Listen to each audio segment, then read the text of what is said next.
बहुत बहुत स्वागत है आपको हमारे 10 on 10 यूट्यूब चैनल पर। तो चलिए बिना टाइम गवाए शुरू करते हैं।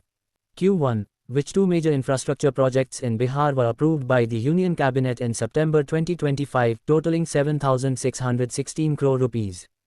एक Mokama Munger expressway and Bhagalpur airport. B Mokama Munger highway and Bhagalpur Dumka Rampurhat railway line. C Bhagalpur Patna expressway and Khagaria bridge. D Gaya Munger canal and Bhagalpur indoor stadium. प्रश्न 1 सितंबर 2025 में केंद्र सरकार ने बिहार में कुल 7,616 करोड़ रुपए की लागत वाले कौन से दो बड़े बुनियादी ढांचा परियोजनाएं मंजूर की? एक मोकामा मुंगेर एक्सप्रेसवे और भागलपुर हवाई अड्डा। बी मोकामा मुंगेर हाईवे और Bhagalpur Dumka Rampurhat railway line. C Bhagalpur Patna expressway और खगड़िया पुल। डी गया मुंगेर नहर और भागलपुर इंडोर स्टेडियम। आइए अब इसका उत्तर देखते हैं। आंसर उत्तर B Mokama Munger highway and Bhagalpur Dumka Rampurhat railway line. आइए अब इसके बारे में थोड़ा जान लेते हैं। The Union Cabinet on the 10th of September 2025 cleared two major projects, an 82.4 km 4-lane Mokama Munger highway costing 4,447 crore rupees and the doubling of the Bhagalpur Dumka Rampurhat railway line for 3,169 crore rupees, together totaling 7,616 crore rupees. These projects aim to boost Eastern India's transit capacity ahead of Bihar Assembly elections, enhance connectivity and stimulate the regional economy. केंद्रीय मंत्रिमंडल ने 10 सितंबर 2025 को दो महत्वपूर्ण परियोजनाएं मंजूर की। 4,447 करोड़ रुपए की लागत से 82.4 किलोमीटर लंबी मोकामा मुंगेर हाईवे 4 लेन और 3,169 करोड़ रुपए की भागलपुर दुमका रामपुरहाट रेलवे लाइन की डबलिंग। कुल मिलाकर ये 7,616 करोड़ रुपए की परियोजनाएं हैं।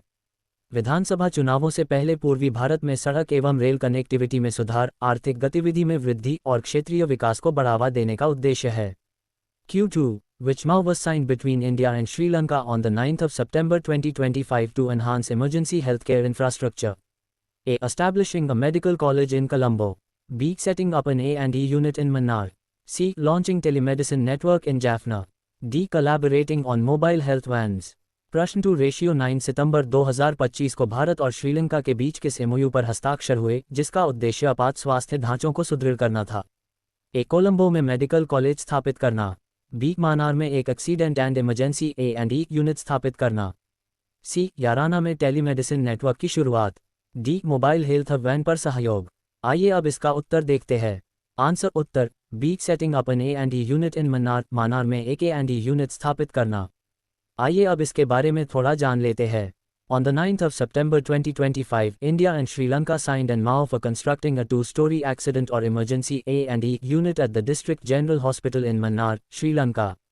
Funded with an Indian grant of 600 million Sri Lanka rupees, the facility will deliver advanced emergency and trauma care critical for a region vulnerable to natural and disaster-related crises. 9 सितंबर 2025 को भारत और श्रीलंका ने मानार, श्रीलंका के डिस्ट्रिक्ट जनरल अस्पताल में 2 मंजिला A&E unit के निर्माण के लिए समझौता किया। इस परियोजना को भारत द्वारा प्रदान किए गए LKR 600 मिलियन की अनुदान राशि से वित्तपोषित किया जाएगा। ये यूनिट आपात और ट्रॉमा सेवाएं प्रदान करेगी, जो प्राकृतिक आपदाओं और आपात परिस्थितियों के लिहाज से संवेदनशील क्षेत्र के लिए महत्वपूर्ण है। Q3 What incentive scheme did the Union Cabinet approve on the 3rd of September 2025 to promote critical mineral recycling? A. Swachh Mineral 2025. B. Eco Metals Initiative. C. 1,500 crore रुपए incentive scheme. D. Green Minerals Mission. प्रश्न 3 ratio 3 सितंबर 2025 को केंद्र की cabinet ने किस प्रोत्साहन योजना को मंजूरी दी ताकि महत्वपूर्ण खनिजों की रिसाइकलिंग को बढ़ावा दिया जा सके? एक स्वच्छ खनिज 2025। बी. इको मेटल्स पहल। सी. 1,500 करोड़ रुपए की प्रोत्साहन योजना। डी. Green mineral mission. आइए अब इसका उत्तर देखते हैं। आंसर उत्तर सी. 1,500 crore rupees incentive scheme 1,500 crore रुपए की प्रोत्साहन योजना। आइए अब इसके बारे में थोड़ा जान लेते हैं। The Union Cabinet approved a 1,500 crore rupees incentive scheme on the 3rd of September 2025. Its aim is to promote critical mineral recycling within India, thus supporting strategic needs by reducing reliance on imports of minerals essential for electronics, batteries, and clean energy technologies. This step underscores India's focus on resource efficiency and circular economy. 3 सितंबर 2025 को cabinet ने 1,500 करोड़ रुपए की प्रोत्साहन योजना को मंजूरी दी, जिसका उद्देश्य भारत में महत्वपूर्ण खनिजों की रिसाइकलिंग को बढ़ावा देना है। ये पहल इलेक्ट्रॉनिक्स, बैटरी और साफ सुथरी ऊर्जा से जुड़ी तकनीकों के लिए आवश्यक खनिजों पर आयात निर्भरता कम करने में सहायक है। इससे संसाधन दक्षता और सर्कुलर अर्थव्यवस्था पर भारत के जोर को स्पष्ट रूप से दर्शाता है। Q4, which trade-related development involved active dialogue between India and the US, aiming to reinvigorate stalled negotiations. A. India-US visa liberalization deal. B. India-US trade deal resumption after tensions. C. India-US Defense Cooperation Pact. D. India-US Cultural Exchange Program. प्रश्न 4, भारत और America के बीच किस व्यापार संबंधी विकास में सक्रिय संवाद शामिल था, जिसका उद्देश्य पिछली अटकी हुई बातचीत को फिर से गति प्रदान करना था? एक, भारत अमेरिका वीजा उदारीकरण समझौता। बी, तनाव के बाद व्यापार समझौता वार्ता को पुनर्जीवित करना। सी, भारत अमेरिका रक्षा सहयोग संधि। डी, भारत अमेरिका सांस्कृतिक विनिमय कार्यक्रम। आइए अब इसका उत्तर देखते हैं।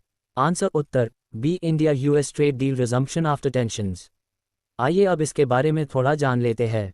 Following a period of trade friction marked by US tariffs on Indian exports and energy concerns, both Prime Ministers Modi and Trump took steps to de-escalate tensions, with Trump expressing a willingness to reset trade talks and Modi affirming limitless potential in partnership. Commerce Minister Piyush Goyal confirmed active dialogue with the US, while both sides aim to conclude negotiations at the earliest.